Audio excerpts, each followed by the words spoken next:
Buenas noches, bienvenidos. Un miércoles que no es un miércoles más. Estamos en miércoles de ceniza.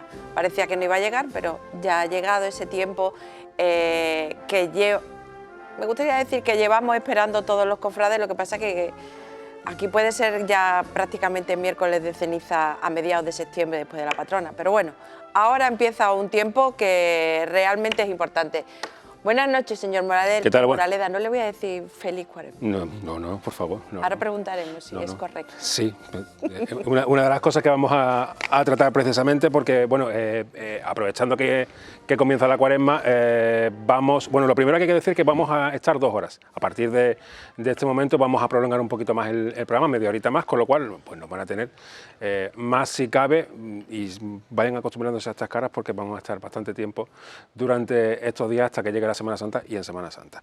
Así que, bueno, el programa que tenemos hoy, vamos a hablar de muchas cosas. Vamos a hablar de empresas que ponen en marcha proyectos solidarios relacionados con la Semana Santa. Vamos a hablar también de un musical cofrade que empieza este mismo viernes, el mismo día del Vía Crucis. Vamos a hablar también con una persona emblemática dentro de lo que es la Semana Santa de Málaga, que ha presentado un libro, y además pues vamos a aprovechar para hablar con él de toda su trayectoria y de muchas cosas, con Carlos Ismael Álvarez. Pero además vamos a empezar hoy, como yo creo que es de la mejor forma que podemos empezar, pues hablando precisamente con un sacerdote para que nos explique, entre otras muchas cosas, qué es esto de la Cuaresma, y para que nos hable también, bueno, pues de muchas actividades que han tenido relación con la agrupación de cofradías, porque precisamente es el delegado episcopal.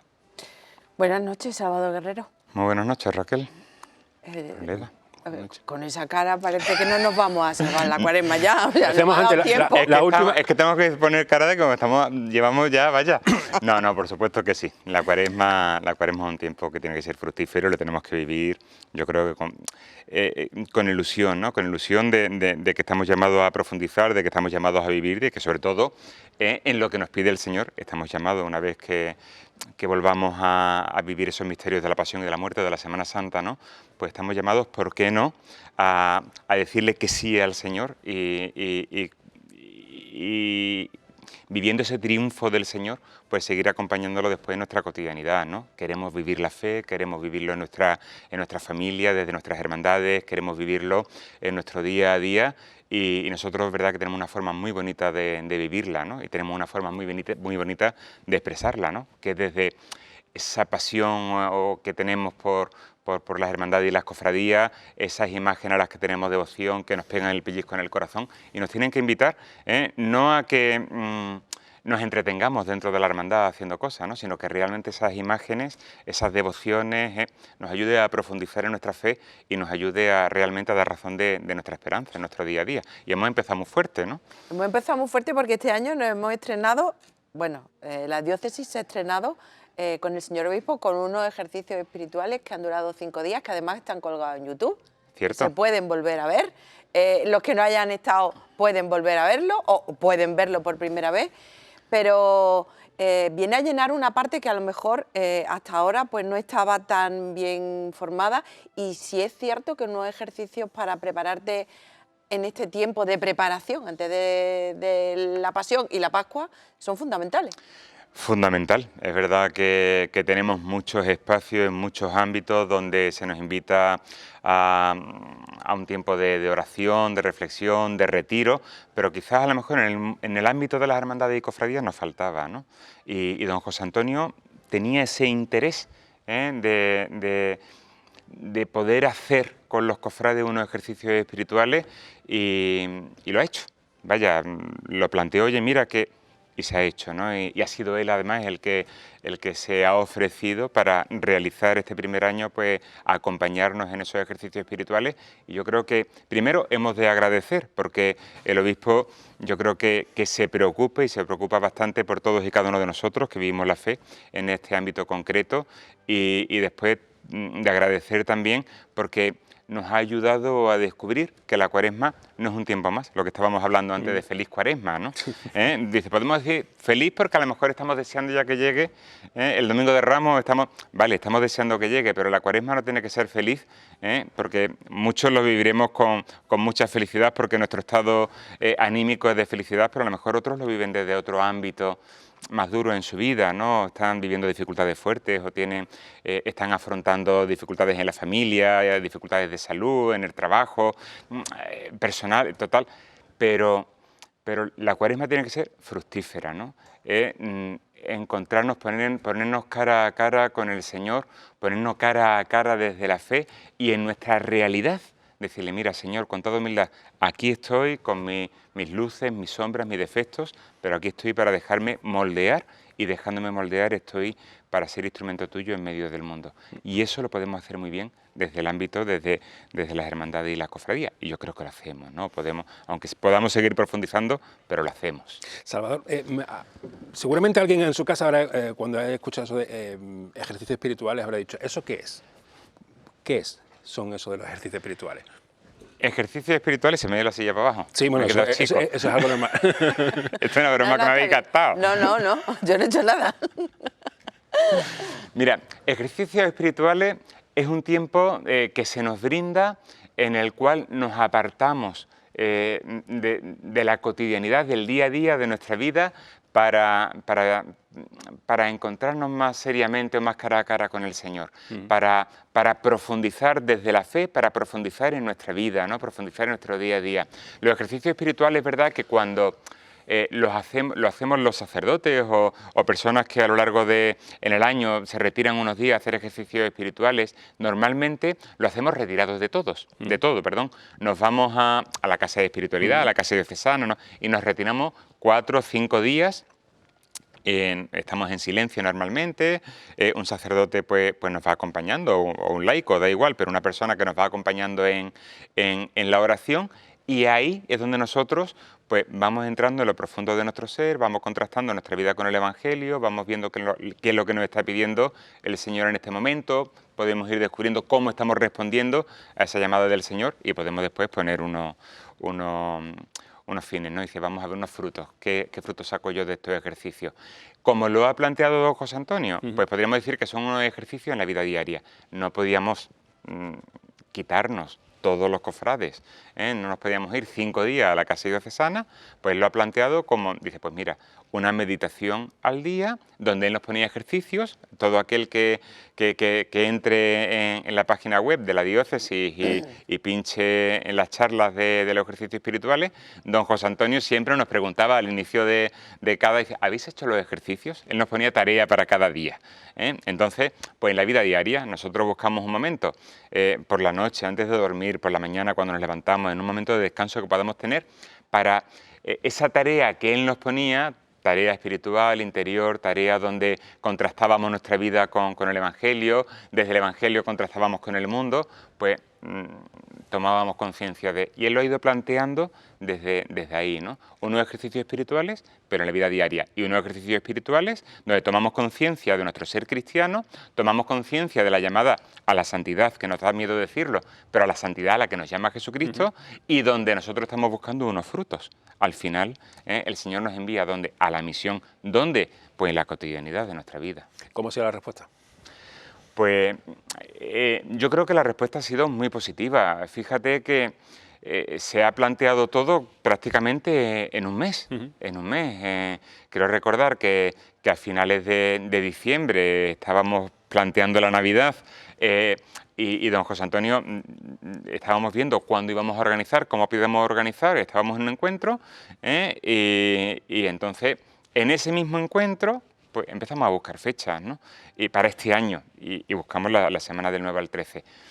Ya estaban las hermandades, que estaban que si tallando, que si reparto de túnicas, que si todo lo que sabemos previo a la Cuaresma también, ¿no? Que comenzamos, pero aún así se hizo la convocatoria, se mandó a las hermandades. Don José Antonio quería que no fuera algo que solamente quedara en el ámbito de la ciudad de Málaga y de la agrupación solo, sino que cualquiera que estuviese en Estepona, en Ronda, en Almojía, en Melilla, en Canilla de Aceituno, cualquier persona pudiera acompañar, si quisiera, pudiera acompañar y pudiera participar de esos ejercicios, ¿no? Y también pues se planteó el streaming ese, los vídeos en directo y muy bien, porque los mártires todos los días llenos, realmente ha habido Ha habido mucha gente, muchísimas personas, me consta por gente de mi parroquia, por ejemplo, que les costaba trabajo a lo mejor ir allí, por la hora no les venía bien, por la hora no... Entonces lo han ido siguiendo en su casa, en directo, o lo han ido siguiendo después un poquito más tarde, antes, y después muchísima gente de los pueblos que además mandaban a la delegación o mandaban al mismo Don José Antonio, pues comunicación, ¿no?, de lo bien que estaban yendo el ejercicio, de que estaban participando, de que los que estaban haciendo de una manera o de otra, y la verdad es que yo creo que una respuesta muy buena, muy buena, muy buena. La suerte que tenemos es que Monseñor, como viene también de medio, pues estas cosas las tiene en la cabeza, no se nos va. ¿Cuál es la diferencia que hay entre prepararse la Pascua y dejar que llegue? Vamos a ver. La silla me la hundí, después preguntas que me hacen pensar. Bueno, la silla no me la había hundido vosotros. Más que prepararse la Pascua, lo que es de preparar la Pascua y prepararnos nosotros para la Pascua. La Cuaresma, que lo que es estos 40 días de desierto, que en nuestra vida es verdad que dice, el desierto no lo tenemos en el día, porque vivimos muy ajetreados, muchas cosas, pero sí que son los 40 días donde se nos invita a tomar conciencia, ¿no?, de cómo estamos viviendo la fe, de cómo estamos relacionándonos con el hermano, en la familia, cómo estamos dando razón de nuestra esperanza. Yo digo muchas veces en la parroquia, digo, mira, aquí no se trata de decir que somos cristianos, ni se trata de decir que somos cofrades, sino que la gente cuando nos vea se plantea y dice, oye, ¿por qué actúa de esta manera? ¿Por qué vive de esta manera? Se trata de que la gente descubra de que somos cristianos y de que somos cofrades, no porque lo decimos, sino porque lo notan en nuestra forma de vivir, de actuar, de tratar a los demás. Ahora después vais a hablar de caridad, ¿no? Nuestra forma de salir al encuentro de los más necesitados. Es ahí donde se tiene que notar realmente que somos cofrades, ¿no? Y entonces preparar la Pascua, porque durante el año a lo mejor se nos pueden ir pegando pequeñas cosas, actitudes, desencuentros que no nos ayudan a vivir la fe, que no nos ayudan a mostrar al mundo que somos cristianos y que queremos vivir en cristiano. Pues la Cuaresma es ese tiempo de preparación donde se nos invita a profundizar en todas aquellas actitudes desde el Señor y desde el Evangelio para después vivir los misterios de la pasión, de la muerte y de la resurrección, que nosotros lo vivimos de una forma muy concreta. Lo vivimos en los templos, ineludiblemente, o hemos de vivirlo en los templos, pero después también lo mostramos en la calle con esas salidas procesionales y además también como se sabe hacer aquí en Málaga. Y entonces después llega la Pascua, y la Pascua es, mira, todo eso que hemos vivido, todo eso que hemos preparado, todo eso que hemos disfrutado, porque no queda tan bien, no hay una variante de disfrute en lo que hacemos en la Semana Santa, pues todo eso nos tiene que después alimentar para vivir la Pascua, para vivir esos 50 días, pero no esos 50 días, sino durante todo el año, decir, mira, todo lo que hemos trabajado, todo lo que hemos luchado, merece la pena.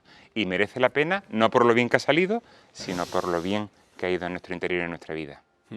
El otro día, precisamente, en relación a los ejercicios espirituales, los compañeros de Bajo Palio hacen un programa, hablaban precisamente con Pepe Ferrari, con el deán de la catedral, sobre este asunto. También tocaban el tema de la participación de las cofradías y todo esto que se ha organizado, en tanto si pasaban por la girola o no. Y en relación a ese tema, una de las quejas que ponía Pepe era precisamente la poca participación que muchas veces los cofrades tienen en la vida de la Iglesia, que él pedía voluntarios, por ejemplo, para el lavatorio de pies del Jueves Santo. Y que le costaba mucho trabajo reunir un grupo de cofrades que se ofreciesen a eso, y que después muchos llegaban, era el lavatorio de pies y corriendo se iban, ¿no? Realmente los cofrades estamos concienciados, te iba a decir que si somos parte de la Iglesia, de que realmente todo esto tiene sentido precisamente por la Pascua, pero porque está Jesús en el centro, ¿no? Claro. Vamos a ver, yo creo que, lo has dicho antes, ¿somos parte de la Iglesia? Por supuesto que somos parte de la Iglesia. Yo creo que eso ya, una época, ¿no?, donde podíamos vivir en la Iglesia, frente a la Iglesia, creíamos que por un lado estaba la jerarquía, pero por otro lado estábamos las hermandades. Yo creo que eso ya desapareció y ya hemos tomado conciencia, evidentemente, que Iglesia y hermandades somos lo mismo, ¿no? Porque son asociaciones públicas de fieles, y las asociaciones públicas de fieles, como dice su nombre, caminan de manos de la Iglesia. Otra cosa es la participación, vamos a ver, me explico. Las hermandades son asociaciones públicas de fieles. Las hermandades en sí misma está formado por un elenco de personas muy diversas, muy diferentes, muy distintas en muchos aspectos, ¿no? Y yo aquí me recuerdo mucho al Papa Francisco cuando él hablaba de las periferias, ¿eh? Cómo teníamos que acudir a las periferias, ¿no? Y a acoger a todas aquellas personas e intentar atraerlas, que vivieran, que profundizaran, que descubrieran el amor de Dios en sus vidas. Pues en las cofradías nos pasa lo mismo. Hay muchísimas personas, pueden llegar gente por 1000 razones a una cofradía. Gentes incluso que a lo mejor están incluso alejados un poquito de la fe sacramental, o incluso viven un poquito apartados del Señor. Pero ¿eso quiere decir que no sean iglesia? No, son iglesia como todos y cada uno de nosotros, ¿no? Pero a esas personas a lo mejor lo que les falta es ir haciendo un proceso en sus vidas, ir haciendo un camino donde se vuelvan a reencontrar con el Señor, en el que descubran el amor que el Señor les tiene, en el que descubran su papel dentro de la iglesia, en el que descubran que realmente dice, bueno, no estoy apartado, yo puedo vivir, puedo plantear, puedo aportar, puedo desde la situación en la que yo estoy. Y entonces desde la hermandad podemos hacer un camino muy bonito con todas estas personas que están alejadas o tienen una situación distinta o difícil o complicada dentro de la iglesia. Pero claro, ahí hay un núcleo, somos asociaciones públicas de fieles, tenemos que reconocer que no somos una peña, entonces claro, el núcleo de la hermandad tiene que tener muy claro qué somos, quiénes somos. Hay veces que hay peñas que son más serias que una. Bueno, de todo puede haber, ¿no? Pero claro, una hermandad, yo digo, mira, mientras la Junta de Gobierno, mientras el núcleo duro de la hermandad tenga claro quiénes somos, qué somos, cuál es nuestra tarea, nuestra misión, porque tenemos una misión pastoral con todas estas personas que se acercan, teniendo claro nosotros esa misión en medio del mundo, ya todo lo demás es una tarea, nos debe de importar menos, ¿no? Entonces, que participamos, hay gente, ¿se podría participar más? Evidentemente podremos participar mucho más, pero ¿hemos de participar a la fuerza? No, hemos de ir descubriendo precisamente que nosotros lo mismo que tenemos que responder a la llamada del Señor por amor, lo mismo que nosotros queremos vivir la fe y queremos caminar de la mano del Señor porque descubrimos ese amor que el Señor nos tiene a todos y cada uno de nosotros, de forma natural cuando vamos descubriendo eso, pues casi indisolublemente van haciendo el querer encontrarnos con el Señor. ¿Dónde nos encontramos con el Señor? En la comunidad, en la fe, pero en la celebración, en los sacramentos. Entonces, yo tengo experiencias, ¿no?, muy bonitas de cuando estaba en Ronda, donde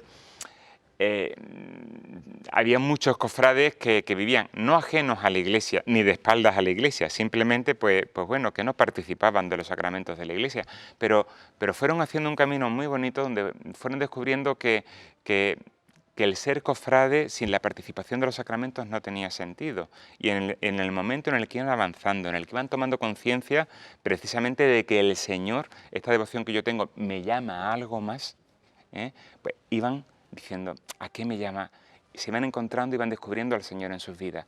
Hasta el punto de llegar a decirme alguno, que si ve el programa, pues se va a sentir reflejado, me dice, pero bueno, pero es que nosotros, nuestra tarea como cofrades, nuestra misión, si no contamos con el redondito, si no nos entregamos al redondito, él me ha hablado del redondito, ¿no? Dice, al final nada tiene sentido. Dice, es que es Él el que nos mueve y el que, pues eso, ¿no?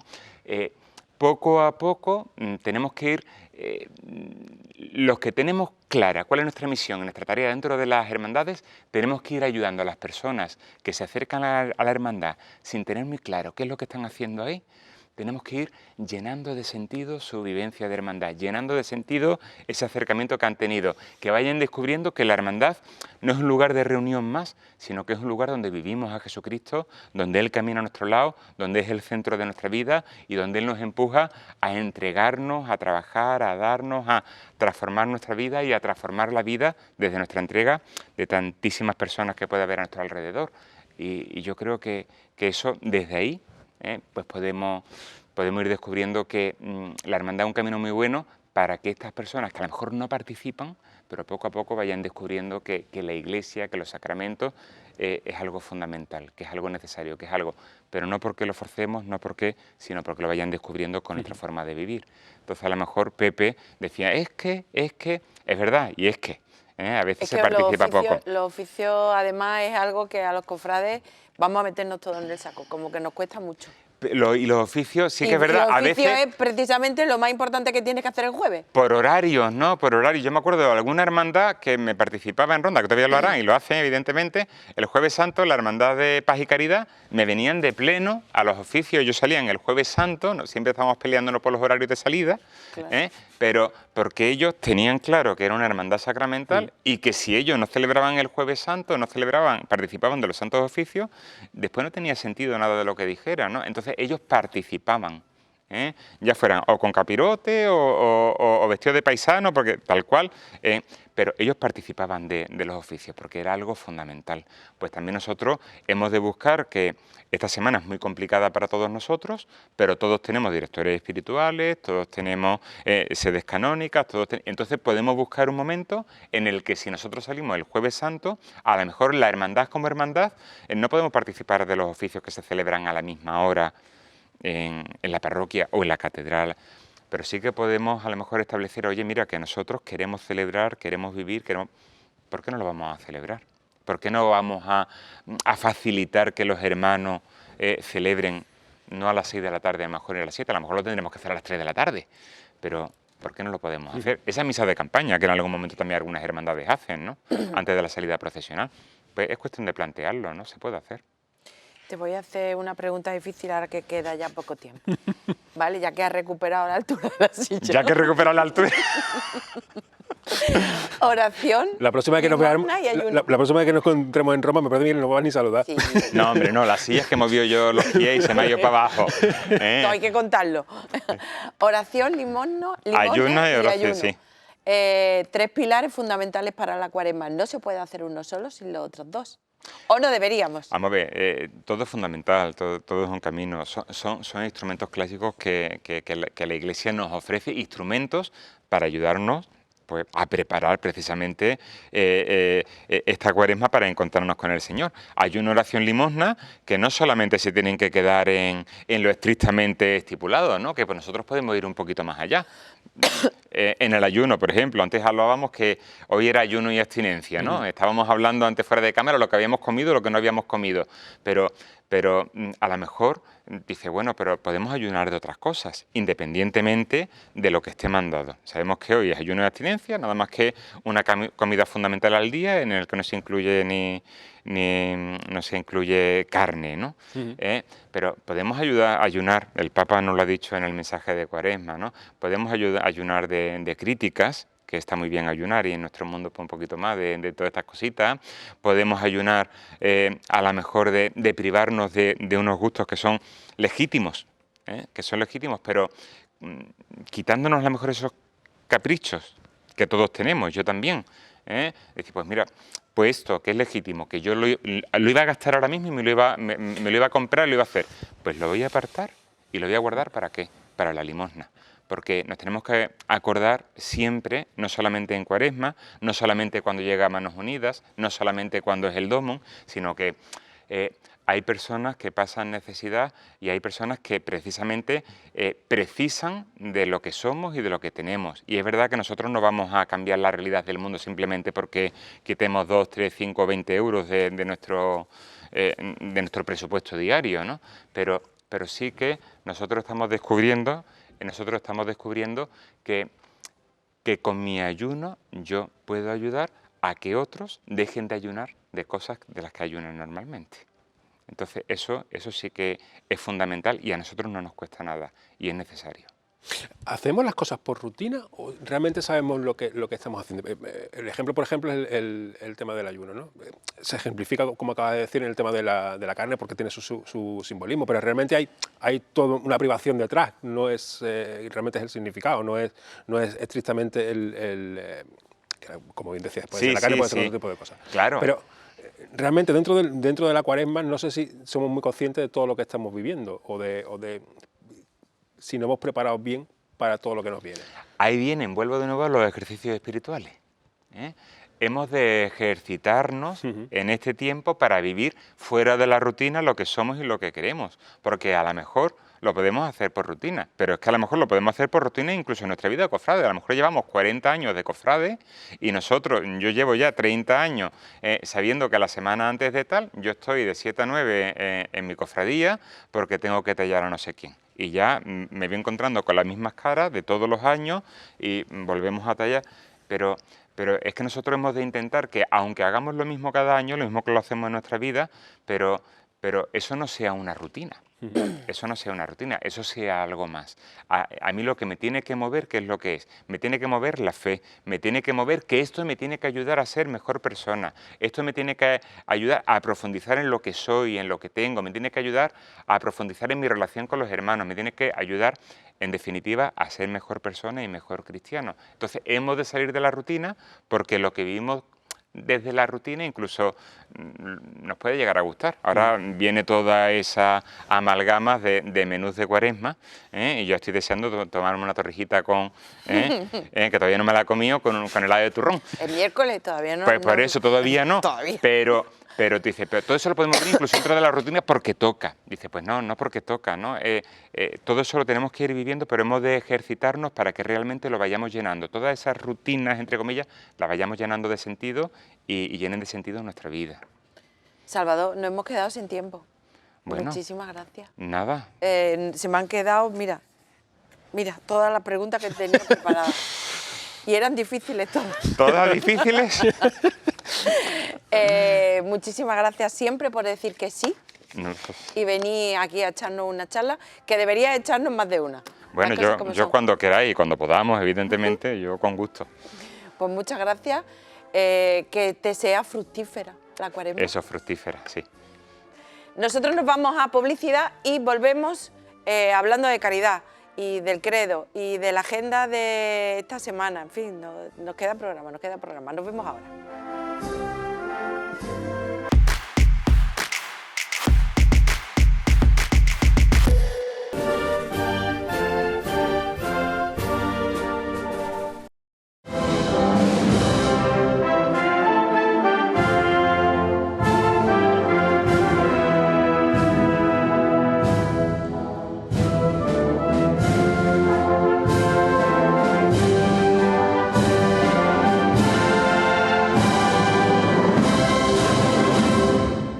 Bueno, hemos empezado con un poquito de situación de ver qué significa el miércoles santo. Podríamos ponerlo como en la parte de oración y ahora vamos a entrar con la parte de limosna.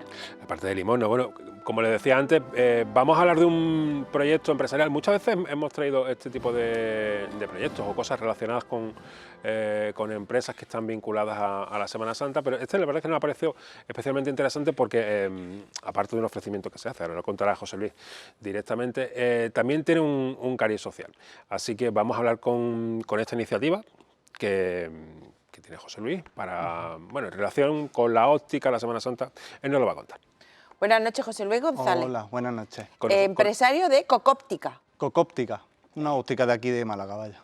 Capital. Y que, vamos a ser muy sinceros. Esto es, a mí un día me salta el móvil y me escribe alguien que yo no conozco y me dice, hola, soy José Luis, mira, tengo un proyecto de no sé qué, no sé cuánto, y yo. Y a mí lo primero, muy simpática yo, lo primero que me salió bloquear. ¿Cómo tienes mi teléfono? ¿Es verdad o mentira? Cierto, completamente. Es que soy muy simpática. La cosa es que me desarrolló lo que era el proyecto y dijo, bueno, si me puedes echar una mano, que se te ocurra cómo puedo hacerlo llegar a la agrupación. Ahora cuéntalo tú. Ya hemos roto el fuego. Pues muy fácil, vaya. Me aconsejaste que fuera cofradía por cofradía, más que por la agrupación, porque es más fácil, está más cercano, todo es mucho más cercano. Y la verdad que ha tenido mucho más éxito, mucho más progreso, yendo por cofradía que por la agrupación. Y la verdad que las cofradías siempre muy amables, la mayoría, claro, como es normal. Y la verdad que ha tenido muy buena acogida. A día de hoy llevamos 8 hermandades que se han adherido a este proyecto y van llegando personas, vaya, que estamos ya rodando. Y ahora contamos el proyecto porque si no, no sabe la gente a lo que se ha unido. Pues muy fácil. Yo lo que quería es unir mi profesión con mi hobby, mi devoción, que es la Semana Santa. Entonces se me ocurrió un día de decir, bueno, pues como no tiene relación así de primera mano, pues digo, vamos a unirlo por la caridad y también por la ayuda, porque es verdad que debajo de un capirote o debajo de un trono, pues los ojos sufren aunque creamos que no. Sobre todo los nazarenos, yo que he salido muchos años de nazareno, los capillos pues chocan con la gafa, hay empañamiento, se pierde visión periférica, etc, etc, muchos problemas y hay también seguridad, claro está. Y los hombres de trono, pues nos hemos encontrado, por ejemplo, queratitis, que es infección de la córnea, y otros problemas también derivados de la mala corrección visual. Y uniéndolo todo, pues surgió este embolado, como digo yo, que es para ayudar a las hermandades y a los hermanos, claro está. ¿Y cómo ayudas? ¿Cómo ayudamos? Pues lo primero, en caridad, que para mí es lo más importante, es que si las personas en algún momento compran algo en la óptica, se llevaría a la hermandad, a su caridad, un 5% de esa compra, que para mí es una cosa importante.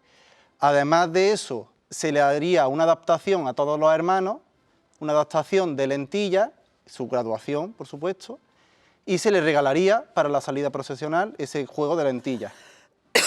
Y además recibirían también un descuento, vaya, yo he puesto un 15% para ese colectivo. Además, también se me ocurrió de hablar con las hermandades si hay algún hermano que necesite por problemas económicos o sociales en general alguna ayuda, hablar con la hermandad y estudiar la forma de ayudar a ese hermano para que pueda llevar esa corrección óptica. Pues sí que te has metido en un embolado. Gordo. A lo que empezó, A lo que empezó. A lo que empezaste contándome y ¿A que cómo sí? va ahora, escúchame, podemos tirar los papeles. Puedes tirarlo. Pero bueno, y estamos teniendo muy buena aceptación, la verdad. Entre las que están ahora mismo, vamos muy bien. ¿Cómo ha sido esa relación con las 8 hermandades que lleváis hasta...? La relación, pues muy buena, la verdad. Los hermanos mayores y hermanas mayores, que también hay una, muy amables, muy atentos, lo que necesite. ¿Qué quieres? Pues mira, necesito un cartel para no sé qué, para ponerlo en albacería, por ejemplo.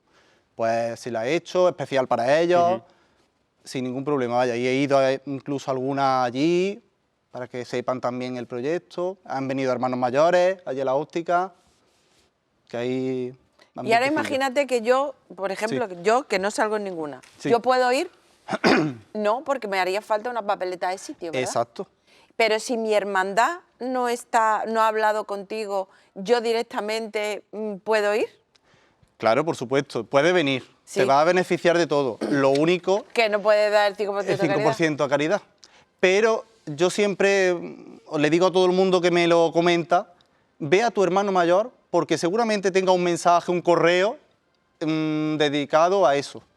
Consúltalo con tu hermandad antes, por si podemos hacer las dos cosas, ayudarte a ti y ayudar a la hermandad, pues mejor. Tú eres de Antequera. Yo soy de Antequera. Dime que también lo estás haciendo en Antequera. Lo hice, pero no de esa manera tan grande. Ah. Lo hice porque yo no tenía óptica allí, bueno, no tengo óptica allí, la tengo aquí en Málaga, entonces allí lo hice en mi hermandad, a plan pequeñito. Y surgió el efecto bueno y lo he decidido pensar aquí. Pues ya el año que viene lo alargas para allá, ¿no? Pues mira, nos metemos ya en el embolado gordo ya, Alberto. He visto también que dentro de los beneficios, ¿no? Con foro ocular para tronos que entregan de lágrimas artificiales de alta densidad para combatir la sequedad y el... Ah, eso, exacto, porque hay personas que, bueno, hermanos de los tronos, que se frotan mucho los ojos por el sudor y todo eso. Y luego también el incienso, las petaladas, todo eso, le entra cosas en los ojos. Entonces hace que se produzca úlceras, por ejemplo, no sé si la habéis escuchado, queratitis, como te he comentado, y eso hace que se produzcan problemas visuales. Que podemos hacer con una tontería, se pueden aliviar. Pues ya saben todos ustedes, si salen de nazareno o salen de hombre de trono, portadoras también, También. Mujeres de trono y nazarena, niños De todo. que se pueden ir a ustedes a arreglarse las gafas, ponerse una lentilla, salir fantástico. No sé Esto qué te queda hace en pensar calidad. que en las cofradías iba a tener tu éxito con el tema de las gafas. Estamos todos medio cegatos. Estamos todos dados. Aquí estamos todos dados. Eso, que vayan, aprovechen, porque más que nada es el mismo descuento a lo mejor que va a conseguir en nuestra óptica, pero una parte proporcional va a la bolsa de caridad de su hermandad. Y a fin de cuentas lo que se trata, que eso lo hemos dado en el bloque anterior, si no, denle para atrás, se trata de ayuno, oración y limosna. Señor Moraleda, ahora seguimos hablando Sí. de óptica. ¿Qué tenemos más? Pues tenemos, como te decía, este viernes empezamos con la gira de un nuevo espectáculo cofrade. Los Cantores de Hispali son pues, un grupo mítico, ya por desgracia no está al frente Pascual González, que falleció hace unos años y era bueno, pues, la cabeza visible, uno de los grandes compositores, ya no solamente de marcha, sino también de otro tipo de composiciones, canciones, espectáculos y tal relacionados con la Semana Santa. Ya se hizo en su momento pues, un espectáculo homenaje, como fue Padre Nuestro, en homenaje a Pascual González y a toda esa contribución cofrade que tuvo durante muchos años, y este año precisamente, después del año pasado que hicieron un espectáculo que se llamaba El Mesías, pues este año vuelven los Cantores de Hispali con Credo. Este viernes precisamente se estrenan en Huelva, es el primero de los aproximadamente 10-12 conciertos que van a tener tanto por Andalucía como por Ceuta, y la semana pasada justo nos coincidía con el programa, eran los ensayos generales en Coria, en el Auditorio Pastora Soler, y aprovechamos pues que estaban allí haciendo esas pruebas generales y ese ensayo que se hizo además con público. Se hizo un concierto tal cual van a poder ver pues este mismo viernes en Huelva y por otros puntos de Andalucía, como en Córdoba, en Sevilla, en Málaga. No le decimos que compren entradas en Málaga porque ya no quedan, sí que quedan, por ejemplo, en Alaurín de la Torre y en Ronda, que son las dos localidades de aquí de Málaga, donde van a tener espectáculos. Pero aprovechando, como decía, precisamente ese ensayo general, pues unos compañeros de 101 se pasaron por allí y hemos hecho pues este pequeñito reportaje. Y aquí estamos en 101 Televisión para mostraros Credo de Cantores de Hispali.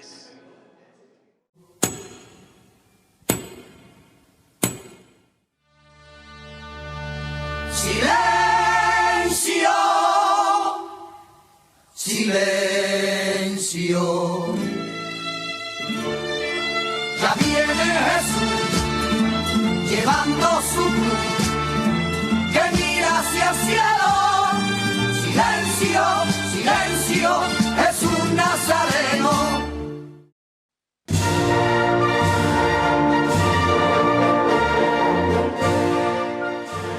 Credo es un resumen de la religiosidad y lo cofrade. Vamos a ver un espectáculo muy específico donde nos reunimos un montón de gente, muy buenos profesionales, para contar nuevamente en estas fechas lo que supone la Semana Santa de Andalucía. Bueno, pues creo que es una vuelta ilusionante al mundo cofrade, porque realmente el Mesías, que fue el espectáculo anterior, fue un poco más sinfónico y la gente echaba de menos lo que es la parte más cofrade de Cantores de Hispali, llamando cofrade a lo que es el folclore de nuestra tierra.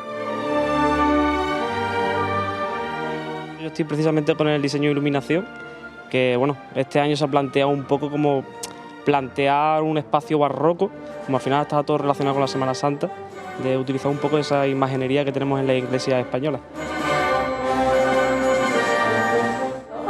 Estamos deseando, porque además, la última vez que compramos las entradas fue para el COVID y se anuló, no pudimos verlo. Espero ver pues, los cantores en todo su cima, ¿no? Es decir, que los cantores no tienen que demostrar nada, pero ya con esto ya se supera.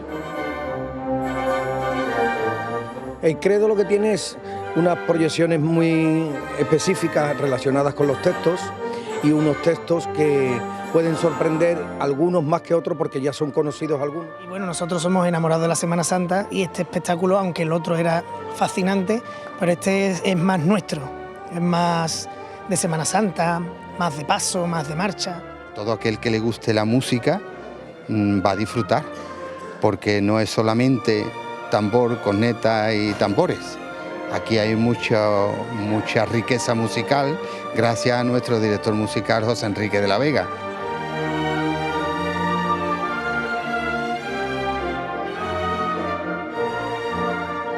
Qué buen rato hemos echado, qué cosa más bonita, y que vean un poco la espiritualidad del espectáculo. Que tengan a flor de piel la sensibilidad y que hayamos conseguido transmitirle nuestro mensaje, que es la idea principal. Para los creyentes no, es para todo el mundo, porque esto es el folclore nuestro de toda la vida, y yo creo que aunque no te guste la Semana Santa, pero siempre, si te gustan los cantores, te gusta la Semana Santa, y si no te gusta la Semana Santa, te gustan los cantores.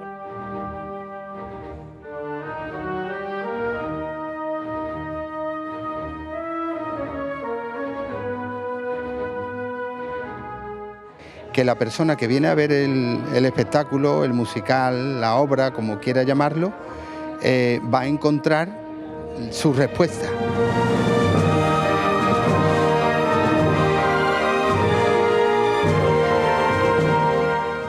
Hombre, en nuestra mente siempre está la figura de mi compadre.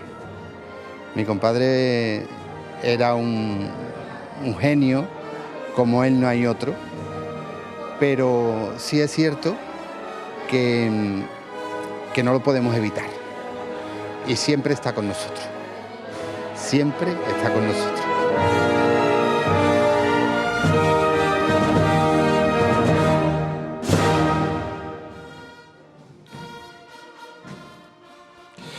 Bueno, pues ya han visto el reportaje sobre Credo. Las fechas la tienen en la página web, credoelmusical.es, y bueno, como han dicho en todo el reportaje, no solamente van a estar los cantores de Hispali, van a estar también pues, una representación pequeñita del coro de Julio Pardo, va a haber una representación también de las cornetas de Tres Caídas de Triana, y como decía, bueno, pues empezamos porque, bueno, en fin. Sí, esa habla por ahora. Forma un poco parte también del proyecto. Empezamos en Huelva y nos iremos hasta Córdoba, muy cerquita ya de Semana Santa, así que nos queda una cuaresma intensita. En fin. Pensaba que la cuaresma iba a ser fácil. Yo es que como tengo pocas cosas encima, pues me busca más. Pero escúchame, ¿te coinciden con traslado? No. Vale. No. Lo de bifurcarnos ya no. De eso vamos a hablar ahora precisamente, porque ya empezamos, no con traslado, pero sí empezamos con el Vía Crucis este viernes precisamente. Bueno, y que, coméntalo, ya que estamos, vamos a estar 2 veces a la semana. Sí. Mínimo. Porque hay semanas que no las vamos a echar enteras aquí. Lo decimos al principio de la noche, vayan cogiendo un poco, espero que nos cojan cariño a las caras porque se van hartas de pues si no, nos nosotros. silencian y ponen las imágenes. También, otra opción, si no nos pueden ni ver, pues aquí ponen otra cosa, no pasa nada. Este viernes empezamos a las 7 de la tarde, vamos a empezar con la retransmisión del Vía Crucis, el tradicional Vía Crucis que organiza la agrupación de cofradías, y vamos a tener, pues prácticamente cada semana vamos a tener un acontecimiento importante. Vamos a ver también este año, pues si Dios quiere y la climatología lo permite, pues vamos a estar presentes también en el Vía Crucis oficial de la ciudad de Málaga, que organiza la cofradía del Rocío, y ya empezamos pues con todos los traslados. ¿Y sorpresas? Sí, algunas sorpresas también. Como siempre, nos gusta a nosotros, sorpresa, vamos a tener sorpresas. Estamos ahí negociando. Estamos intentando negociar cosas que antes no se han visto. Ya está, no contamos más porque vaya que nos copien. Dicho esto, oye, yo creo que es la enfermedad, discúlpenme ustedes, pero yo creo que estoy así de dicharachera porque estoy malísima. José Luis, ¿tú cofrade además? ¿Me has dicho que sí? Sí. ¿De qué cofradía de Antequera? De allí era del patrón de Antequera, Cristo de la Salud y la Agua, que sale en mayo. Anda. Bajo palio, un crucificado. Sí, ¿no? Famoso. Sí. Y además, ¿alguna aquí en Málaga o no? De aquí de Málaga me quiero hacerme de la Esperanza. Anda. Estamos ahí, vecinos. Claro, porque además vecino, ¿dónde La tienes óptica. tú la óptica? En la calle Armengual de la Mota. Ahí. ¿Se nos ha olvidado algo tuyo? Bueno, agradecer a las hermandades, a las 8 que tenemos, que me gustaría decirse el nombre al menos para los hermanos. Pues claro, dilo. Que sería, mira, empezamos Nueva Esperanza, Rescate, Sentencia, Sangre, Esperanza, Zamarrilla, Viñeros y del viernes Sepulcro. Ojo, ¿eh? Todas esas. Y algunas más que estamos ahí cerrando. Pues que aligeren, porque si no, Sí, los si no- pedidos no nos van a llegar. No. Van a estar el domingo de Ramos ahí. Mira que- In extremis, in extremis. ¿Te imaginas? Bueno, vamos a hacer un repaso de lo que se da, de cultos y agenda para lo que queda de semana. Él ha empezado con el viernes con el tema del Vía Crucis, pero es que el viernes, además del Vía Crucis de la agrupación, está el Vía Crucis claustral de Medinaceli, de Santiago. También está el Vía Crucis de la Salvación con la imagen de María Santísima del Consuelo y Salvación en su feligresía, que es el Santo Ángel. ¿No tiene los papeles, Morales? Sí, sí. Vale. El sábado tenemos Vía Crucis, la parroquia Madre de Dios con el crucificado de la parroquia. También está el Vía Crucis de Antorcha de Monte Calvario. Y por último será el Vía Crucis de Gitanos, que es claustral. Además, el sábado. Bueno, lo que tenemos son cultos, tenemos un montón de cofradías en culto. Tenemos a Pollinica con triduo, tenemos a Fusionadas con Quinario, tenemos el triduo de los estudiantes, tenemos a Cautivo también con Quinario, Zamarrilla con triduo, Esperanza con triduo, Huerto también, Monte Calvario, que tiene Quinario y Sextenario, Cautivo de las Misericordias, que también tiene un triduo, La Cena, que también está en triduo, Paloma, y Medinaceli de Santiago, que también están en triduo. O sea, tenemos un montón de, casi una buena representación de las hermandades, tienen cultos precisamente durante toda esta cuaresma. Claro, que la primera semana de cuaresma precisamente es una de las que están como más abarrotadas de actos. Es verdad que en esto Cultura San Julián ha ido llenando una serie de vacíos que hay entre la primera, a partir de la tercera semana, entre la tercera y todo el aluvión de traslado, había ahí una zona, pero es cierto que estas primeras semanas son importantes. Además, por ejemplo, hay ensayos de salutación del Chiquito y del Nazareno del Perdón, el Nazareno del Perdón el jueves, y del Valle de Descendimiento y Angustias el sábado, y Rocío y Nazareno de los Pasos y Rescate el domingo, Nazareno de los Pasos en el Monte Calvario. Aparte de eso, sí, pues ustedes gustan de ir a besapiés y a veneraciones. Hay un montón de cofradías, está Pollinica, Nazareno del Paso, Cautivo de las Misericordias, Cautivo y Viñeros en San Julián. Y también hay conciertos de la agrupación musical Jesús Nazareno de la Roda este sábado en Carranque, y el sábado también San Lorenzo Mártir en San Felipe. Además, el sábado se presenta la Santa Faz de Salutación. Hay una conferencia que esta va a ser muy aplaudida, Ser Nazareno en Humillación, y se presentan los carteles de Estudiantes, Prendimiento y Sangre. Y además hoy ha salido un comunicado de la Hermandad de la Paloma. Sí, bueno, pues... Que nos han pedido que lo comentemos. Bueno, pues se rumorea que puede haber una visita a Madrid. La cofradía parece ser que, bueno, todavía no lo tiene esto planteado, con lo cual han sacado un comunicado diciendo que ante los rumores, pues que desmentían completamente que eso fuese cierto, pero no sé. Es un poco excusa non petita, ¿no? No sé cómo verlo. No sé, no vamos a entrar en preguntarnos por qué. Si la hermandad ha emitido un comunicado, pues a lo mejor es que estaban los rumores en la calle y la única manera de un poco cortarlos era de esa manera, antes de que siga el curso que corresponde, si están haciendo realmente negociaciones para que se produzca. Es que a lo mejor estos rumores, a lo mejor no, muchas veces a lo mejor pueden entorpecer la labor realmente propia que corresponda. Lo que sí es verdad que, viendo un poco toda esta agenda de actividades, que se pueda producir como en años anteriores. Siempre que llegan estas fechas, volvemos a decir lo mismo. Parece ser como que estamos concentrando todo en la primera y casi segunda semana de Cuaresma, después hay un vacío.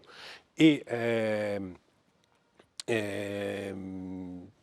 un vacío, y después volvemos otra vez ya con la semana de traslados y tal, y volvemos un poco a caer casi en lo mismo, ¿no? Empezamos como muy fuerte, empezamos hoy que es el miércoles de ceniza, ya tenemos casi...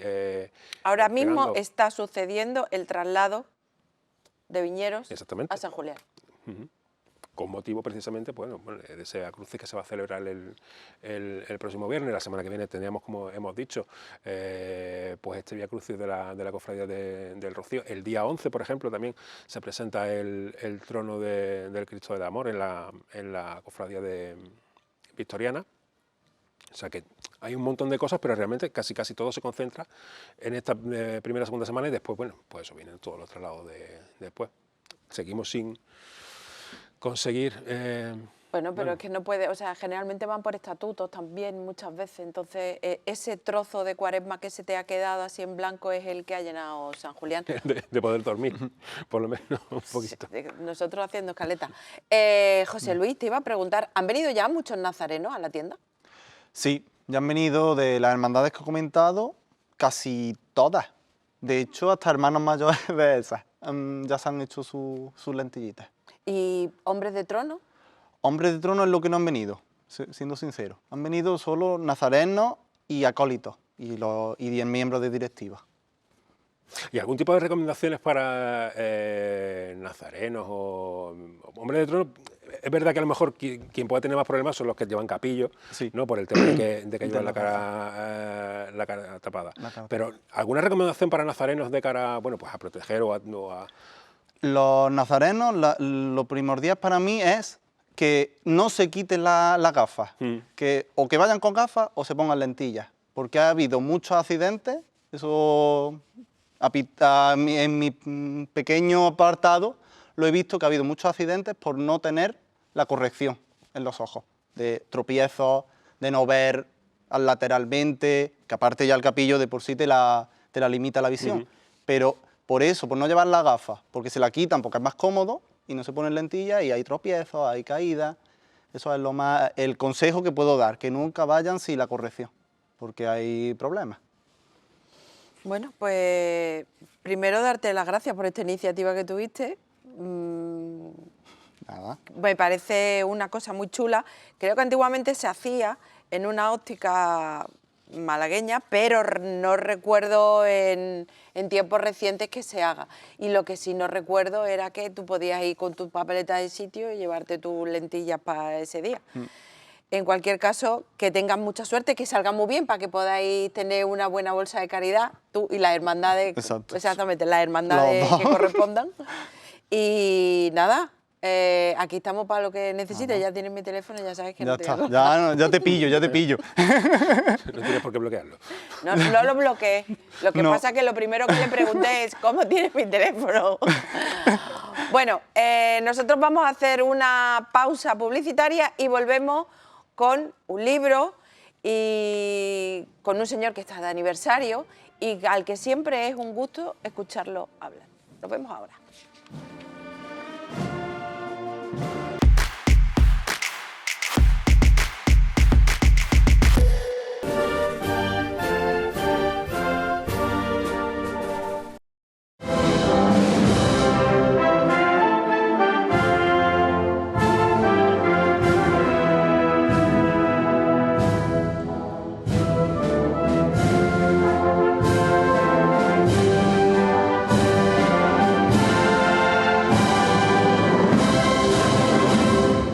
Les decía antes de irnos a publicidad, vamos a dedicar la hora que queda de programa, la primera media hora exactamente para hablar del libro y después no hay nada mejor que dejarse llevar de una buena conversación, aunque en este caso no haya un café o no haya algo para acompañar, pero sin duda las conversaciones con Carlos Ismael son para aprender y mucho. Buenas noches, Carlos. Buenas noches, Raquel. Tuve la suerte de estar en la presentación del libro y al leerme el prólogo ponía Elena Narváez, que es la que te hace el prólogo, que tú sueles decir la frase «la vida va por ahí». ¿La vida va por ahí qué es para Carlos Ismael? Bueno, la vida va por ahí, son las circunstancias de la vida, los cambios de los tiempos, a los que uno, cuando el mundo va por un camino, uno no debe ponerse delante, porque el mundo te pasa por encima y te deja hecho una pegatina. Es decir, uno desde luego debe tener sus convicciones, desde luego debe tener sus principios, pero también debe tener cierta cintura para comprender por dónde van las ideas y por dónde va el mundo en cada momento. ¿Y la vida va por ahí ahora? ¿A Carlos Ismael va por ahí? Sí, ha llegado un momento en que a mí me apetecía escribir sobre asuntos cofrades, lo que pudiéramos llamar la narrativa cofrade. Yo echaba de menos. La Semana Santa y el fenómeno cofrade ha producido mucha literatura, pero ha producido literatura desde el punto de vista histórico, artístico, ensayos, poesía incluso, pero yo echaba de menos la narrativa cofrade, el contar historias cofrades. Hay antecedentes, desde luego, porque, por hablar de personas de mi cofradía, Sebastián Subirón hizo un realismo mágico estupendo en los años 40 y en los años 50, o el doctor, mi amigo Antonio Gutiérrez Díaz, el padre de Miguel Gutiérrez Jansen, pues hizo las estupendas historias del cofrade de Miguelito, ¿no? O Antonio Garrido, que narrando verbalmente nos dejaba muchas veces con la boca abierta, ¿no? Y a mí me apetecía escribir basándome en hechos que yo he oído en mi cofradía, unos que yo no sé si eran verdad y otros, o simplemente estaban bien contados, otros que tienen un sustrato histórico indudable, y partiendo de eso a mí me apetecía completar la historia fabulando por mi cuenta. Y eso es lo que he hecho durante tiempo, porque los 8 relatos que agavillan este libro, algunos están escritos hace pocos meses, ¿no? Pero unos llevan 40 años escritos, ¿no? Y otros estaban inéditos o han sido publicados en portales cofrades o en algún boletín antiguo de la cofradía. Entonces los he reelaborado y he escrito algunos otros, y de ahí ha salido La Casa de los Priegos. ¿Por qué La Casa de los Priegos? Porque el primer relato se llama La Casa de los Priegos. La Casa de los Priegos es conocida en el Perchel como la Casa del Obispo. Pero fue del obispo o del obispado hasta la desamortización. Entonces en 1836, en los años siguientes, salen a subasta las llamadas subastas de bienes nacionales resultantes de la confiscación, que fue la desamortización, y una familia de toneleros pudientes del Perchel los adquiere, compra esa casa, y en esa casa efectivamente hubo un José de Priego, tonelero, que fue hermano mayor de nuestra cofradía en el siglo XIX, y también consta históricamente que ahí en esa casa se custodiaba la cruz procesional del Señor del Paso, donada por el gremio de toneleros. Entonces, con esos mimbres reales, pues yo he puesto en pie una historia que son en realidad 2 historias, porque las 2 primeras historias del libro no es que la segunda sea la continuación de la primera, la segunda es la misma primera pero contada por otras de los protagonistas, con lo cual aportan sus respectivos puntos de vista. O sea, que tú te dedicas en tu vida encuentras una serie de historias que has escuchado de tus mayores o que has escuchado de pequeño, o apuntes históricos que has ido cruzando y dices, y ahora sobre esto. Yo monto una historia, es decir, me entretiene mucho partir de unos hechos que realmente acontecieron y luego fabular en el desarrollo de la historia. Eso, lo decía yo el día de la presentación, lo ha hecho mucha gente en literatura, que no perdían el tiempo en imaginar o en urdir una historia, sino empleaban su talento en narrarla exclusivamente, y la historia la encontraban pues en los periódicos, por ejemplo. Eso es lo que hoy en día se llama una novela histórica. Puede ser. Porque no es historia cierta porque tú la novelas. Efectivamente, algo así. Rojo y Negro de Stendhal, el argumento está sacado, y además lo dice él, en la Gaceta de los Tribunales. lee un crimen estupendo y dice, de aquí voy a sacar yo, y bueno, y nada más y nada menos que puso en pie Rojo y Negro, pero es que la Cartuja de Parma o las crónicas italianas están sacadas también de papelorios antiguos, como dice Cervantes, que hizo el Quijote, que compró unos papeles en el Alcaná de Toledo y allí estaba el Quijote. Eso era ficción, pero en el caso de Steiner era rigurosamente cierto, ¿no? Partes de una historia real para después montar una historia alrededor. ¿Qué parte hay de real y qué parte hay de aportación de Carlos Ismael?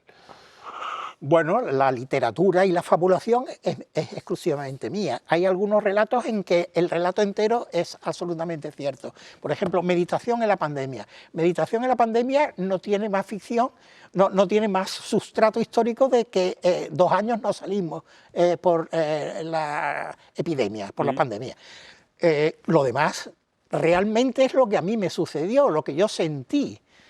Y luego tuve la satisfacción de ver que cuando lo leyeron me dijeron, esto es lo que hemos sentido todos, ¿no? Pues entonces, en ese relato concreto no hay apenas ficción, no hay apenas sustrato histórico, el único sustrato histórico es la pandemia, pero fabulación en sí no hay. Sobre eso escribí yo mis particulares, lo que yo íntimamente sentí en mí.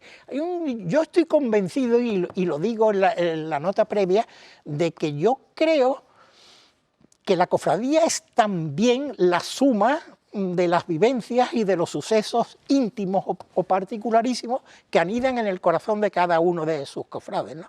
Eso es lo que pretende, o lo que yo creo que ha salido como denominador común o como suma de este libro. Esa especie de aura que envuelve a la cofradía y que en definitiva son las vivencias que en cada caso concreto y a lo largo del tiempo han ido sintiendo sus hermanos. Antiguamente estaban los boletines y en los boletines había artículos, como bien has dicho, donde tú te podías expresar más literariamente, donde a lo mejor hacías cualquier tipo, pero los boletines hoy en día se han quedado casi meramente informativos. Ya no lees poesías, ya no lees ese tipo de artículos, ya no lees cuentos, ya no lees esa historia novelada.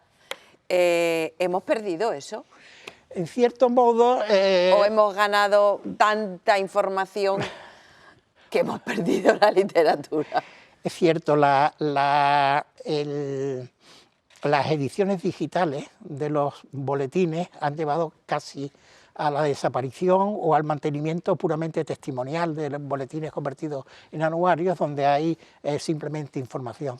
Pero las páginas web y todas estas historias han suprimido gran parte de lo que tú estás echando de menos en los boletines actuales. Pero es que eso y las crónicas... que esto lo hemos hablado con Ignacio Castillo, con Miguel, con José Luis Pérez Cerón, y las crónicas de periódicos. Ya no te levantas un lunes y dices, a ver qué pasó ayer domingo, y te lees la crónica. No existe. Eso ha desaparecido por completo. A ver qué dicen de la mía. Porque...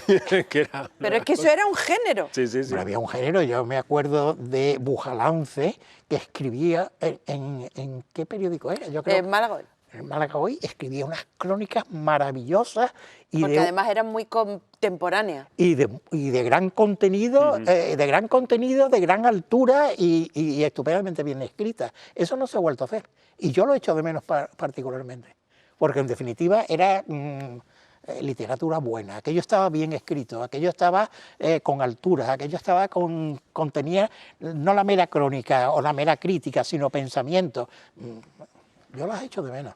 Como echaba de menos, yo se lo decía a Ignacio Castillo, a Jorge Salinas, hizo unos años unos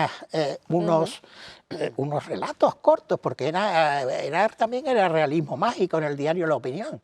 Y era cada día sobre cofradías, sobre una cofradía, y se inventaba una historia y la contaba maravillosamente. Yo eso lo echo de menos. Sí. A mí me dicen, bueno, es que... las vestiduras recamadas, ¿no? González Anaya. Bueno, las vestiduras recamadas es literatura, pero yo no lo entiendo como literatura cofrade. Las vestiduras recamadas es un novelón que... Ocurre en Semana Santa. Efectivamente es una especie...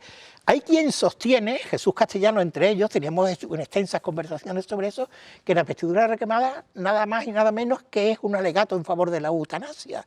Es una de las lecturas que tiene el libro y que él sostenía y quería tener tiempo, un tiempo que desgraciadamente no tuvo para desarrollar esa historia. Otros creen que es una guía de Málaga y de lo que ocurre en Málaga, y que como estaba reciente la quema de conventos, pues se habló de cofradías y tiene 2 o 3 estupendos capítulos que describen el Jueves Santo, o el Jueves y el Viernes Santo, la noche del Jueves Santo, la esperanza en Calle Larios, y luego describe el encierro narrado por Cristóbal Repullo, ¿no? Que además era cofrade, además de librero, era cofrade de la Esperanza. Pero yo no lo... tenía altura, naturalmente, pero no era literatura cofrade propiamente dicha, sino que la Semana Santa pasaba por allí y pasó por uno de los capítulos, o varios capítulos, de ese libro, ¿no? En uno de los relatos habla de esas cenas que se realizaban cada Jueves Santo en la Factoría Naval de Málaga. Sí, ¿Eso lo has escuchado tú, de verdad? Eso lo he oído yo de Rafael Rueda Alcalá, y él que me lo contó. Y a él, a su vez, se lo había contado su tío Rafael Alcalá, que tenía una imprenta muy conocida, Gráficas Alcalá en el Perchel, la imprenta de referencia de Málaga de aquella época. Efectivamente, la Casa Hermandad es una bendición de Dios, y la Casa Hermandad, hoy no imaginaríamos la cofradía sin ella. Pero cuando no había Casa Hermandad, muchos cofrades vivían la preprocesión, se organizaban por su cuenta. Es un relato costumbrista eso que Claro, estás explicando. Bueno, en ese momento. allí había un astillero en medio del Perchel, en medio de los callejones del Perchel, la calle Luzón, que era una barrera, es decir, una callejuela sin salida, que daba al pasillo de Santo Domingo. Allí había un astillero que yo he conocido, la Factoría Naval de Málaga, que tenía el dique flotante también. Este negocio era de unos hermanos que se llamaban Gallegos, y que eran, y cuyos descendientes son todavía hermanos de la cofradía. Y bueno, allí se reunían algunos cofrades el Jueves Santo, cenaban juntos, podría decir hasta algo de lo que cenaban, bueno, lo digo, no tenía importancia, era jamón de York con huevo hilado, ¿no? Y bueno, una costumbre, ¿no? Cenaban, y luego cuando oían las trompetas y los tambores y el clamor y pues se embutían sus túnicas, se ayudaban unos a otros a colocarse el cíngulo y la cola, se vestían de nazareno y se incorporaban en el pasillo de Santo Domingo a la procesión. Entonces era gente con arte, ¿no? Gente con arte y gente con altura. Y estaba Pepe Carlos de Luna. Pepe Carlos de Luna, el poeta, que fue hermano de la cofradía toda su vida y que salió muchos años en la Esperanza. Era uno de los nazarenos que se vestía allí. Entonces, la génesis de inédito de Pepe Carlos de Luna es que a mi hija... eso te lo tenía también preguntado. A mi hija le ponen como deberes en el colegio, en clase de literatura o de lengua española, componer una décima. Y me pide, bueno, entre los dos componemos la décima, ¿no? Y bueno, y de ahí salió el cuento. Luego yo ya me quedé con la décima en la cabeza y fui tirando de ese hilo y escribí hace muchos años, inédito de Pepe Carlos de Luna. Y luego hemos tenido mi hija y yo nos hemos reído mucho viendo algunas retransmisiones televisivas, porque los locutores, lógicamente, y hacen muy bien, se documentan y tal, porque... Y hemos visto recitar esa espinela, esa décima, diciendo que era de Pepe Carlos de Luna. Bueno, y Sánchez y yo nos reíamos porque sabíamos muy bien quiénes eran los coautores, los dos autores de ese poemilla, ¿no? A tu hija Sánchez precisamente es a quien va dedicada. sí, sí. el libro. ¿Ella ha sido parte o ha sido culpable de Bueno, este libro? yo tengo complicidad con ambos hijos, por descontado, pero en temas literarios tengo una especial complicidad con ella. Ella ha salido lectora, lo ha visto, eso que dicen, lo que ha visto en su casa, ¿no? Ella ha visto a su padre y a su madre leer desde pequeños en su casa y ella ha salido una también lectora compulsiva conmigo, tiene para la edad que tiene una nada despreciable biblioteca y en estas cosas tenemos cierta complicidad. ¿Has leído esto? No, ni se te ocurra. Entonces, en temas de literatura nos ponemos al día ambos. Aparte que Sancha, físicamente me recuerda mucho a Carlos Ismael en el vigor. Es como muy enérgica. Proactiva, que ahora se dice. Proactiva. ¿Te sientes cómodo en este género, en el cuento o relato corto? Sí. A mí me apetece escribir y me apetece contar y me apetece narrar y sobre todo tengo un especial interés en que ciertas cosas no queden en el olvido. Es decir, aquí la literatura oral tiene su encanto, es decir, ahora está muy de moda la historia contada, bueno, está muy de moda incluso científicamente, es decir, bueno, las tesis doctorales, los textos, pero el ponerle un micrófono delante a alguien y que te cuente cómo lo vivió o qué pasó en un determinado momento, eso incluso científicamente está ahora bien visto, es decir, como una de las herramientas para producir historiografía, ¿no? Pues a mí me pasa con esto, yo pretendo, vamos a ver, en un momento dado, algunos de los protagonistas de estas historias lo dicen, yo daría lo que fuera por echarme una parrafada con, por lo que se refiere a mi cofradía, pues fuera ni te digo, ¿no? Pero con 7 u 8 cofrades de mi cofradía, a algunos que no he conocido y a otros que conocí siendo un niño y que de ellos tengo un recuerdo, pero lo recuerdo todos los días, pero no de la interlocución con ellos, hablar con ellos. Yo daría lo que no tengo por echarme una parrafada con Matías Abela, por ejemplo. Yo daría lo que no tengo por echarme una parrafada con Pedro Rico.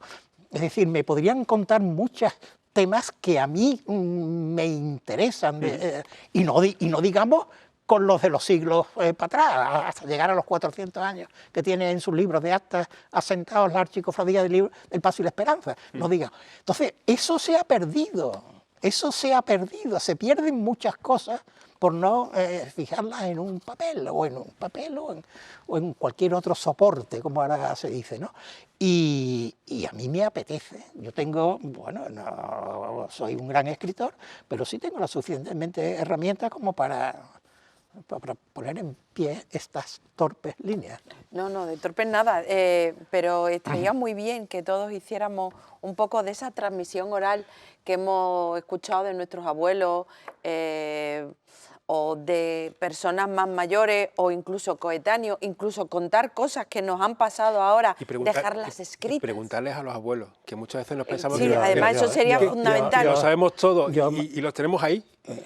Y después nos echamos las manos a la cabeza cuando se mueren. Yo lo estuve ahí y yo, sobre todo mi abuelo Carlos, murió nonagenario y estuvo lúcido hasta un año antes o año y medio antes de morirse, y yo ya estaba estudiando la carrera, empezando a estudiar la carrera, y yo pude tener conversaciones con mi abuelo para contarle cosas que a mí particularmente me interesan, y no las tuve.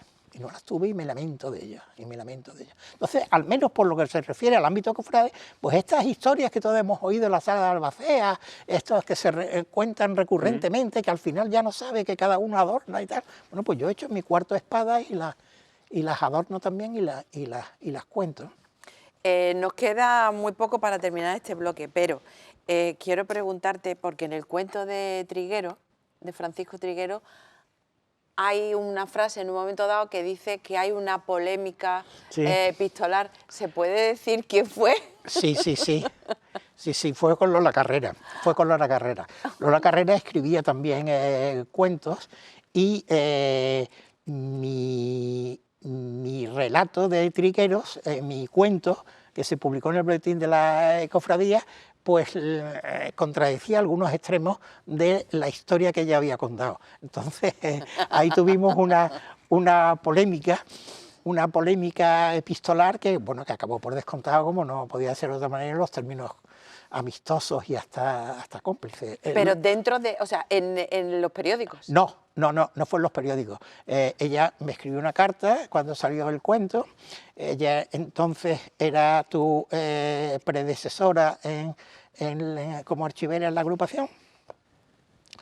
Y ella, cuando recibe el boletín, que lo recibe 2 veces, lo recibe en su casa como normal y lo recibe en el archivo de la agrupación, pues me escribió diciéndome que, bueno, que no estaba de acuerdo, pidiéndome explicaciones en definitiva. Yo le contesté, ella me volvió a contestar y yo finalmente le contesté y al final dije, mira, Carlos, es mejor que nos tomemos un vino y acabamos en su casa tomándonos un pajarete y acabando de ponernos de acuerdo sobre aquella historia. Lola para mí el mérito de Lola Carrera consiste en que en los años bajos, es que ahora es muy fácil ser cofrade, entonces ser cofrade no era tan fácil. La Semana Santa estaba en el seno completamente. Estoy hablando de los últimos años 60 o de los primeros años 70 del siglo XX, y Lola Carrera mantuvo la antorcha desde las páginas de los periódicos, escribiendo artículos que unas veces ella los llamaba anécdotas, curiosidades o vivencias, y al final los habilló en un libro también, que se llama Memorias, se llama... Verde, ¿no? El Nazareno Verde, luego tiene el vocabulario. Y después del vocabulario escribió Anécdotas y Curiosidades de la Semana Santa de Málaga. Un libro que tiene una portada naif hecha por su hija Esperanza. Ella escribió y ella mantuvo la antorcha encendida en muchas de las actividades que en unos años verdaderamente bajos de la Semana Santa de Málaga. Vamos a hacer una pausa, vamos a beber un poquito de agua y vamos a seguir hablando de literatura y de la vida, que la vida va por ahí, como dice Carlos Ismael. Nos vemos ahora.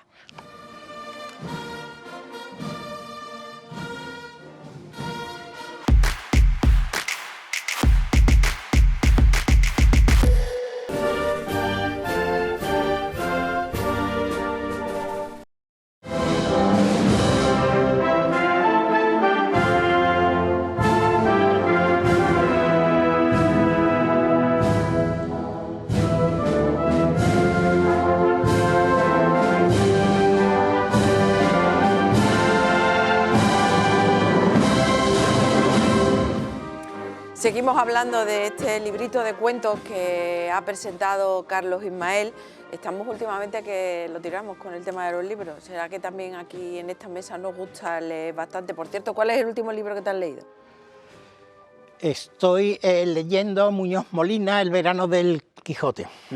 Y me está gustando mucho. Yo soy cervantino y yo soy lector del Quijote especialmente. Y a nosotros los maristas con 10 años era el último curso de la enseñanza primaria, que era el ingreso, era el último curso que se daba lectura como una asignatura. Y ahí leíamos una edición escolar del Quijote que a mí me deslumbró. Es decir, el que llega un momento en que allí se dice que Cervantes no es el autor, que él realmente lo que le compró fue a un judío aljamiado unos papelorios en el Alcaná de Toledo, a un trapero, y que luego le pidió a otro que se lo tradujera y allí él simplemente transcribe. Y entonces aquello, bueno, y y que cuando Don Quijote llega al Palacio de los Duques se encuentra con que los duques conocen su historia porque han leído la primera parte del Quijote, ¿no? Entonces todas aquellas cosas a un niño le fascinan, lo atrapan de alguna manera. Otro tema que a mí me atrapó, me dejó boquiabierto de pequeño, y esto era Peter Pan, la escena en que Peter Pan se le escapa la sombra y logra atraparla y Wendy se la cose a la punta del pie para que no vuelva a escapársela. Y yo le preguntaba a mi madre, ¿esto cómo es posible, no? Y entonces mi madre me decía, bueno, es que en los libros esas cosas ocurren, ¿no? Esas cosas ocurren.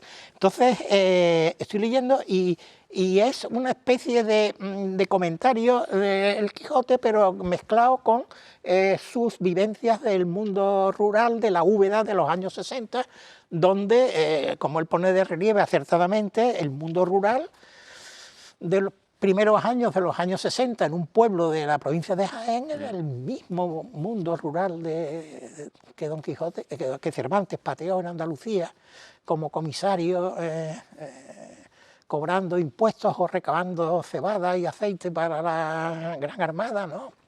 Y yo discrepo bastante ideológicamente con Muñoz Molina, pero por otra parte hay algunos libros de Muñoz Molina que me interesan mucho y me entretienen bastante, este entre ellos. Decía Ana María Matute, hablando del uso del alcohol, cuando ya casi tenía 80 años, que la ginebra es lúcida, pero que el whisky es barroco. Me ha faltado a mí ese chispita en la de Jim Corner, porque es el alcohol el que lleva un poco el hilo conductor entre los dos cofrades que apenas se conocen de vista, pero que saben que son de la misma cofradía, que se ven de vez en cuando y se encuentran en el Jim Corner, que en definitiva es un bar de copas, ¿no? Y bueno, pues se produce la chispa que origina toda una deflagración emocional y cada uno se cuenta sus historias llenas de complicidades, de compartidos códigos y de sobreentendidos que afloran cuando dos cofrades hablan de sus cosas, siempre con entusiasmo, y si se acaban de tomar unos copazos, pues todavía más. Y ya está, y ahí se acaba ahí, pero... Él dice que, bueno, aludiendo a una leyenda que allí hay en un vinilo, que por lo visto una frase de Winston Churchill, la ginebra ha salvado más vidas que todos los doctores del Imperio Británico, ¿no? Esa es la cita previa, digamos, del cuento, ¿no? ¿Qué más? También tenemos lo de Giraldez, ¿te pasó de verdad? Sí, lo de Giraldez me pasó. Es verdad. Además es que hay un momento que cuando explicas tú y dices, y la gente me está llamando por otro lado y a mí se me va la vista detrás de ese hombre, que yo quiero hablar con ese hombre, y hay aquí unos señores pesados en la cofradía. Bueno,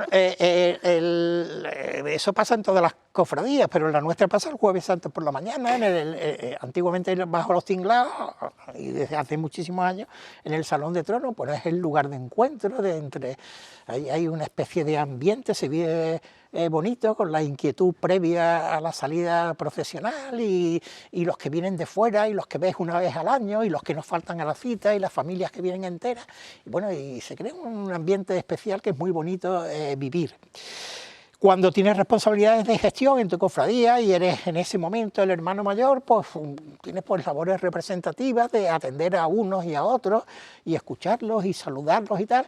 Y en aquel momento que yo estaba con varias personas, pues también se acercó este señor que se presentó a sí mismo como Giraldez, y estuvimos hablando un momento y me dijo que él había visto a la Virgen de la Esperanza en Pedregalejo el año que se acabó la guerra.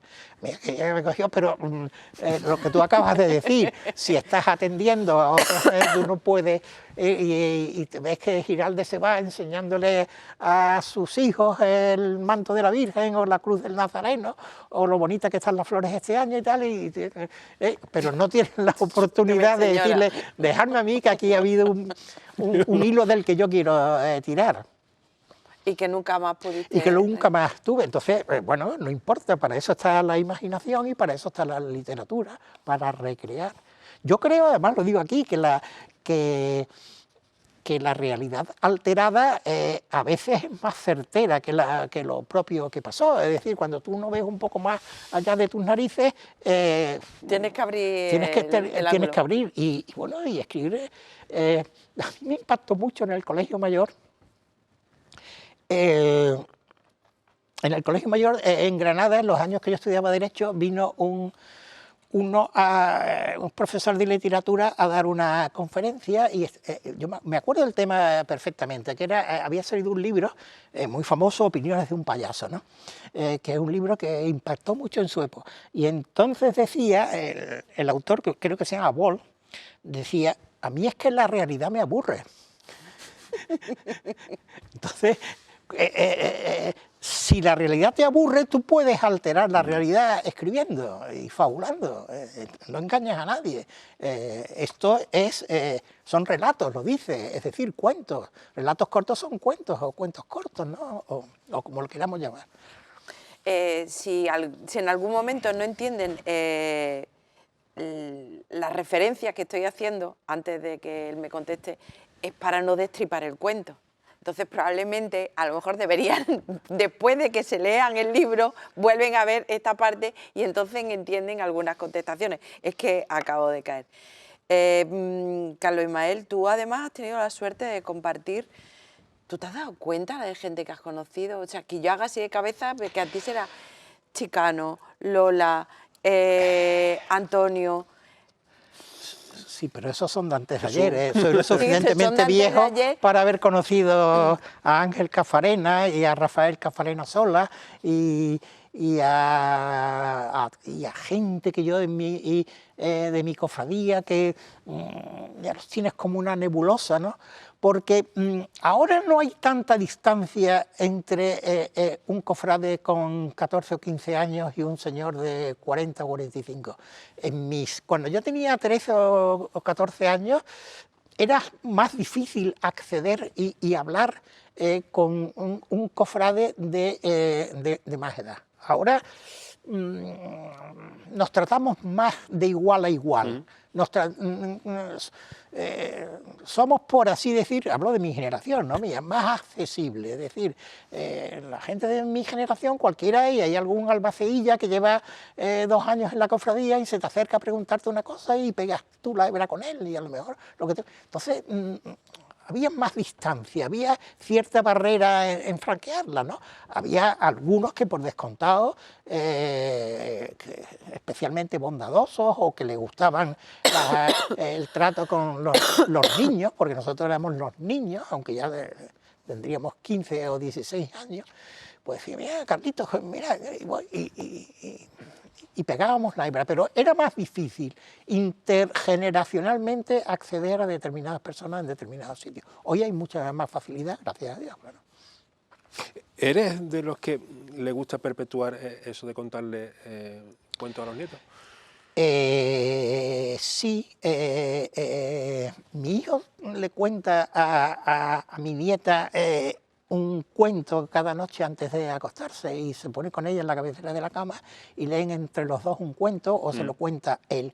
Yo creo que eso es básico, es decir, eso crea una complicidad entre el padre y el hijo maravillosa y aparte de que estás incentivando el amor por los libros, que yo viví en mi casa, mis padres me pusieron con la edad adecuada, los libros adecuados en la mano y tú vas viendo que ellos leen y te vas reenganchando. Entonces, contar. Luego hay otra cosa en la que tenemos cierta edad, estamos atentos a no contar batallitas. Es decir, de narrador de relatos cortos al abuelo Cebolleta, hay esto. Entonces, uno debe estar vigilante por su propio prestigio a no caer un poco en contar batallitas. Si me preguntan con interés qué pasó en una cosa, mira, Carlos, cuéntanos aquello que tú... Bueno, yo no tengo ningún... ir espontáneamente por ahí contando cuentos debe uno tener cuidado. Una de las cosas que me sorprendió cuando Juan Romera te hizo la presentación, por cierto que le felicité, me gustó mucho cómo la hizo,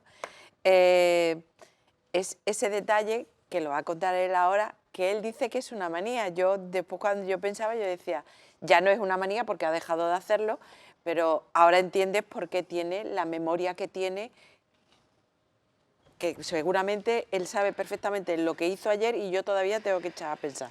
¿Qué vicio tenías? Vicio entre comillas. El vicio mío, bueno, era lector compulsivo porque, y lo sigo siendo, lo he sido toda la vida, y también es verdad, hay que negarlo y hasta cierto punto es notorio en determinados ámbitos que tengo una buena memoria, ¿no? Entonces, esa manía a la que se refiere él y que tuve hasta, yo creo que hasta la universidad o por ahí, que yo me aprendía de memoria el primer párrafo de todos los libros que leía. Ya está, entonces, pero claro. ¿Y qué hacías? ¿Que abrías, empezabas, te lo aprendías y ahora seguías leyendo por donde ibas? Sí, todos los días, cada vez que abrías, entraba por ahí. Pero que llegaba un momento en que tú mismo te dabas cuenta de que era una tontería, que no tenía sentido y que tenía cierto número de aspecto de número de circo. Es decir, mi hijo cogió un libro. Venga, papá, vamos a ver. Venga, dime. Eso, o sea, Capi a ti. Sí, Capi a mí con 12 años. Vamos a ver. Borges, el Aleph, venga. Y yo, la candente mañana de febrero en que Beatriz Viterbo murió después de una imperiosa agonía que no se resistió. Bueno, pero aquello... Pero espérate, mi padre hacía lo mismo. Mi padre no hacía lo mismo con los trozos que leía, pero sí tenía un libro que lo tengo yo ahora, que es Las 1000 mejores poesías de la lengua castellana, que eso fue lo primero que él y yo... Ese libro lo heredé yo de mi madre, lo tengo yo de mi madre. Que ahí a mí empezó a gustarme la poesía porque mi padre no me leía cuentos, me leía poesías. Sí. Entonces, los romances... Los romances que suenan, los octosílabos suenan como truenos en el oído y expresión concadenada es maravillosa. Maravillosa. O sea que no creo que sea de la única generación que se ha aprendido las cosas así, se las ha quedado. Pasamos ya a la parte personal, yo creo, mucho mejor. Aquí... Incluso hilando. Carlos, ¿qué etapa te hubiese gustado vivir dentro de la historia de la Archicofradía del Paso de la Esperanza? Bueno, a mí hay un momento en que a mí siempre me ha llamado particularmente la atención y sobre el que nadie sabe una palabra. Y me hubiera gustado vivirlo para saberlo. Y transmitirlo. Y transmitirlo, lo mismo de siempre. Lo que yo llamo los años oscuros. Desde la famosa fotografía del Señor de la Puente en el atrio de la iglesia de San Juan, que puede atarse hacia 1870, no está claro si es un daguerrotipo o es una fotografía, pero ahí está como, y normalmente tenida como la fotografía más antigua. Desde esa foto hasta los años 1910, 1915, se sabe muy poco de la Semana Santa de Málaga y se sabe muy poco de mi cofradía. Y ahí en ese periodo tiene lugar fenómenos muy trascendentes. Ahí está la extinción de los correonistas y de los horquilleros y la aparición de los hombres de trono. Y nadie hasta ahora me ha dicho a mí, en la Semana Santa de 1902, desaparecieron en el Nazareno del Paso las horquillas y ya era llevado por eso nadie lo ha contado, ni nadie lo ha dicho, ni nadie lo ha historiado, ni hay fuentes, o no se sabe bien. Manolo Fernández, que es un cofrade de Casa Bermeja, la Semana Santa de Casa Bermeja, que es muy desconocida y la tenemos ahí al lado, y que sobre todo en la parte que a mí me interesa no la conoceré nunca porque el Jueves Santo, ¿no? Es un fósil viviente, es un fósil viviente. Ahora quieren resucitar, hoy se está resucitando, ¿no? Los horquilleros y los correonistas, que no es exactamente lo mismo, dicho sea de paso, pero bueno. En la cofradía de Viñeros, pues eso está en Casa Bermeja, está ahí al lado. Y tal y como se hacía en Málaga hace 150 años, ¿no? Entonces, y esa extinción tiene lugar en esa fecha y la liquidación del concepto intimista y decimonónico de la Semana Santa por la exuberancia eso tiene, porque abren callelarios y la perspectiva cambia, ya no tenemos las callejuelas, sino hay que hacer tronos que se vean venir por callelarios. Eso no, ese periodo es muy oscuro y es relativamente reciente. A mí me hubiera gustado vivir. Conocer a los hermanos Carbón, que eran una familia muy influyente en mi cofradía y que se opuso tenazmente a que la Virgen se le cambiaran sus atavíos negros de toda la vida para vestirla de verde. ¿Pero esto qué es? Pero ustedes no saben que eso es el hábito de viuda de las reinas de la Casa de Austria. Y vamos a tirar 350 años de historia por una moda. Y se tiró. Sí, se tiró y hoy día nos parece inimaginable otra cosa. Bueno, pues ese periodo de liquidación que en mi cofradía lo hace el Villarejo, el notario, ¿no? Que fue un formidable hermano mayor y es el que pone, yo creo que la estética actual de la Semana Santa que todos conocemos es él, ¿no? El que la desarrolla en la cofradía, primero del Paso de la Esperanza, fichando a Luis de Vicente, que luego lo ficha el Rico y que luego lo ficha la Sangre y que luego pone, bueno, los tronos que en definitiva conocemos, ¿no? Ese periodo me hubiera gustado vivirlo en la cofradía. Fueron años bajos de la Semana Santa de Málaga, ¿no? Carlos, tu destino familiar no era precisamente la Esperanza. No. ¿Tu destino familiar dónde era? Mi padre era de Mena y yo naturalmente quería ser de Mena como mi padre, pero mi padre era, había en su juventud y en los primeros años de matrimonio y tal, salía y participaba en la procesión, pero luego nunca fue un cofrade activo ni pertenecía a juntas de gobierno y tal, ¿no? Y yo quería ser de Mena como mi padre, pero nos acababan de inscribirme en la cofradía.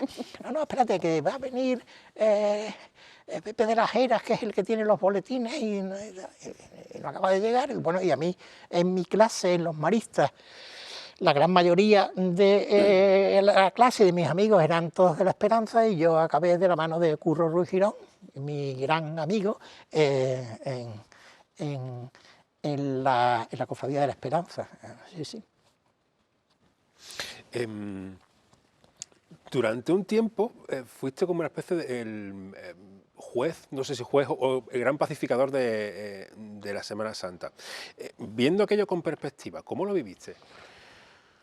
Lo viví con mucha intensidad y lo viví con mucha dedicación y sufrí y gocé con ellos y me convertí en uno más y de hecho sigo siendo hermano del Rocío, una cofradía muy religiosa y una cofradía admirable, una cofradía de barrio con gente extraordinaria, y luego lo volví a vivir en el cautivo, que el día que se dejen de tonterías y vayan a lo que tienen que ir, será, eso lo hemos repetido será una macro cofradía y le hablará de tú a la Macarena, al Gran Poder y al Sursum Corda, ¿no? Apunten esto, escriban esto con letras de oro, que es lo que decimos aquí. El día que el cautivo ponga el norte... Pero la verdad es que lo pasé muy bien, lo pasé muy mal también con algunas cosas, pero lo pasé muy bien y tengo grandes amigos en el cautivo y grandes amigos en el Rocío, en los dos sitios. Y aprendí mucho. A mí me veían como... Yo en el cautivo aprendí y en el Rocío aprendí cosas. Y son cofradías para vivirlas desde dentro inenarrables. Vivir el cautivo desde dentro, vivir la procesión de la Virgen del Rocío, es inolvidable, ¿no? Las escenas de devoción y las escenas de fervor y el entusiasmo y la dedicación y el echarle horas, inenarrable. Como experiencia cofrade, desde luego fue maravilloso. ¿Y mucho tiempo también habrás estado con Chicano? Bueno, Eugenio fue un grandísimo amigo, a pesar de con quien tuve una amistad entrañable y fraterna, a pesar de que casi podía ser mi padre, exagerando un poco, no, exagerando un poco no, casi. Es decir, Eugenio en edad estaba más próximo a mi padre que a mí, ¿no? Y sin embargo tuvimos una extraordinaria amistad, congeniamos muchísimo y lo pasamos muy bien juntos. Vivir con Eugenio era asistir a una fiesta permanente, era un conversador formidable, que lo mismo fuera de los verdiales que del yoto, te hablaba y te quedabas con la boca abierta. Vivir junto a Eugenio Chicano y disfrutar de su amistad y de su confianza era un verdadero festival para la vida, ¿no? Yo lo echo de menos y me acuerdo de él todos los días. Y los 2 años, o el año y medio largo, más próximo a los 2 años, que convivimos con él allí el día a día en el Salón de Trono, con la pintura de los techos y tal, la gente de la cofradía, lo mismo, quedó deslumbrada por Eugenio y por ese sentido festivo de la existencia y de la vida y del arte que tenía. ¿Con Eugenio. cuántos años hizo el fresco? Pues mira, Eugenio tenía ya 60 y muchos años.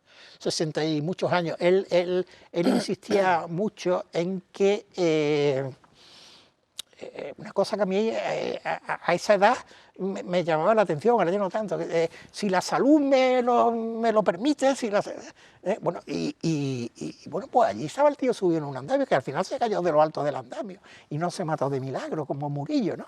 Que decía Juan Antonio Bujalance, Eugenio, hubieras pasado la historia, si te matas, hubieras pasado la historia. Con las cosas que tenía ahí. Y se reían los dos muchísimo con las cosas de Juan Antonio Bujalance y de Eugenio, ¿no? Nos hemos quedado, perdón, nos hemos quedado prácticamente sin tiempo. ¿Una última pregunta? ¿A qué personaje le hubiese gustado conocer de la historia de la cofradía? A mí hay varios personajes nucleares que hubieran explicado la cofradía. A mí me hubiera gustado conocer sobre todo a Matías Vela. Matías Vela y Pedro Rico son los reconstructores de la cofradía desde la nada, desde el cero. Ellos lideraron, funcionaban como un tándem, eran inseparables y funcionaban como un tándem. Y ellos dos lideraron una formidable generación de reconstructores de todo lo perdido. A Pedro Rico, lo decía Ángel González Cafarena, otro personaje con el que yo daría lo que no tengo por echarme una parrafada una tarde.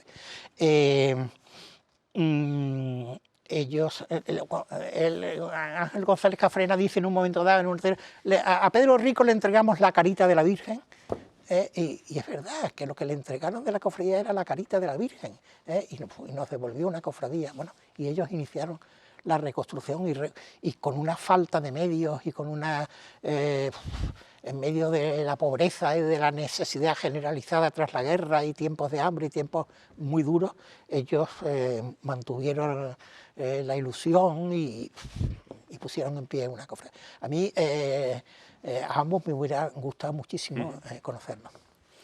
Carlos, muchísimas gracias. Por favor, sigue escribiendo, a mí me ha encantado. Invéntate lo que sea, que yo lo voy a leer seguro. Muchísimas gracias. Que tengas una fructífera Cuaresma y una mejor Semana Santa, tú y los chiquitillos y esa bibliotecaria que ha tenido mucho que ordenarte. Muchas gracias a vosotros, de verdad. Muchas gracias. Señor Moraleda, yo el viernes causo baja, que me voy de procesión, le dejo usted al mando de la Enterprise. Tú sabes lo que haces. No, ya te tocará a ti. En cualquier caso, recuerden que este viernes tenemos sesión doble con el Vía Crucis de la agrupación de cofradías y como le hemos dicho antes, todas las semanas vamos a hacer 2 programas. Nos vemos. Buenas noches. Adiós. Adiós.